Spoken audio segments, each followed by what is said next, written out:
Tomorrow, all must wear sarees. Yes, ma'am. All must wear sarees എന്നാണോ all should wear sarees എന്നാണോ മാം പറഞ്ഞ?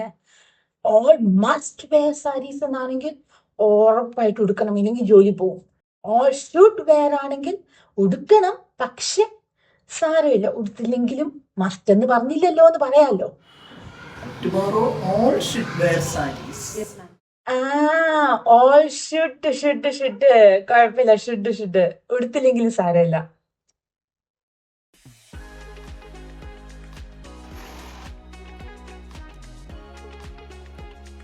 Tomorrow, all must wear sarees. Must wear sarees എന്നാണല്ലേ പറഞ്ഞ? കണ്ടില്ല, എപ്പോഴും ഗ്രൂപ്പിൽ ചേരാത്ത ആളാണ് ഞാൻ. So the word for today is odd one out. Odd one out അല്ല, ഇറ്റ്സ് ഓഡ് വൺ ഔട്ട്. പറഞ്ഞേ, ഓഡ് വൺ ഔട്ട്. അതായത് കണ്ടില്ലേ, എല്ലാവരും സാരി ഉടുത്തു, ഞാൻ മാത്രം സാരി ഉടുത്തില്ല. അങ്ങനെ നമ്മൾ എല്ലാ ഗ്രൂപ്പിലും ഉണ്ടാവുമല്ലോ അല്ലേ, ഗ്രൂപ്പിൽ ചേരാത്ത ആൾക്കാർ. അല്ലെങ്കിൽ നമ്മൾ ഒരു കാര്യം ഇതിൽ ചേരുന്നില്ല, ചേരാതെ നിൽക്കുന്നതിനെ നമ്മൾ ഓഡ് വൺ ഔട്ട് എന്ന് പറയും. എന്താണ് odd one out? Odd one out.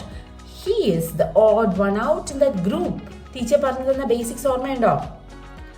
I am, ഐയുടെ കൂടെ ആം, ഹീയുടെ കൂടെ എന്താണ് എസ്, ഹീയുടെ കൂടെ എസ്, ഷീയുടെ കൂടെ S, we are, they are അല്ലേ? അപ്പോ I am the odd one out, he is the odd one out, she is the odd one out, they are the odd ones out. Okay, അപ്പോൾ learn English. English is easy. എനിക്ക് പഠിക്കാമെങ്കിൽ ആർക്കും പഠിക്കാം.